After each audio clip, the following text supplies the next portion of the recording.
markaa la kufsadaa wiil iyo gabadhba kuwa waaweyn baa la kufsadaa oo inta shukaansi loo kaxaysto biyo wax loogu daraa oo la kufsadaa kufsigu maaha waxaa dooratay ee waa qadar 7 samaawaad kaaga qornayd oo ilaahay qadarta xun iyo tahsanbax 7 samaawaad baa laga qoraa 4 markaa jirtid waa qadar ku qornaa qadarna la isku macaayo qof ka amni ahina ma jiro markaa walaalayaal waxay xamtid la soo kufsaday waa qadar may dooranin hadaa la soo kufsana waa been laga sameeynayo anigu burcan ku dhashay burcan saano qano magaalo la isku kufsada may ahaan jirin markaan yaraa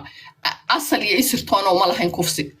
marka walaalayaal ilaahay aan ka cabsano gabadhaas miskiinta ah ee inagu dhex jirta ee dhibaato badan tabanaysa xamdi waa dib badan bay biindiyaha ka maraysaa oo dhinac walba leh waxaan oran lahaa especially gabdhaha daaro Ismaaciil inaadeer ilaahay baan idinku dhaariyay sheekada ha wadwadina ilaahay uga cabsada gabadhaas qalbiga inaadeer qalbiga xanuunka faraha badan ee loo geystaa dhaawac buu gaarsiiya qofka aan ka muuqan oo korka ah waa kind of bullying wallahi joojiya inaadeer wadwadkiisana joojiya ka hadalkiisana joojiya gabar waliba waa cawro ilaahay uga cabsada وانا مود با idinka gala ما حسنت وما حسنت بنت باشي ما joogtaa باشي خدتها فحل waxaad la karayaan malaga soo reeyay mudiyar galb qorada بنت باشي maqlaysa waan joogaa saaxiibo ma hadlaan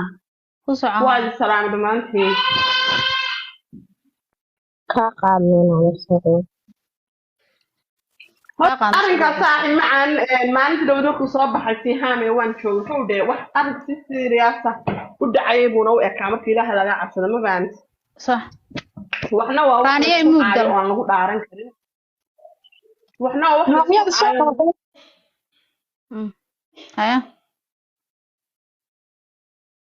gastigaaba ku jirtay lagu soo qabto soo soo gelin aayo oo adan ku dhaar naayada naga taga hadlayna naa dumarkaas naa ku soco waa anige ku soco naa ku socode maya guriga ku fagaraysanaya gabdhaha haya mudgal waxaan siinayaa Suhayra iyo Sundus yaa soo horeeyay Sundus ku soco walla xalay xogtan helay xamxamtay sheekada Sundus hadli maysay boqorada isku Sundus way mas'uulsantahay boqorada ku soco Suhayra balsug boqorada soo kanaysa wax weyn kama saacad wax yar ah haday been lagu sheegay xanti kalgacal bal ugu diray Soomaaliya daawanay maanta oo dhan qolka macna qolka siha ma tagay waxa u tir waxay tiraano ka maqan baleecaynay ma dhahda gabadhu ma joogtay ha caayin waxaas inta bi ka hadlaysay soo dhaha qolku waa tuu baraace ano joogin baa la igu caynay ma dhahda xamdi ma joogtay meesha tuu baraaca caayin macna waxaas bay lahayd ma garanaa waxaas afmahan wala qofku isagoo maqan isagoo jooga waa la caayay qofku isaga yimaadee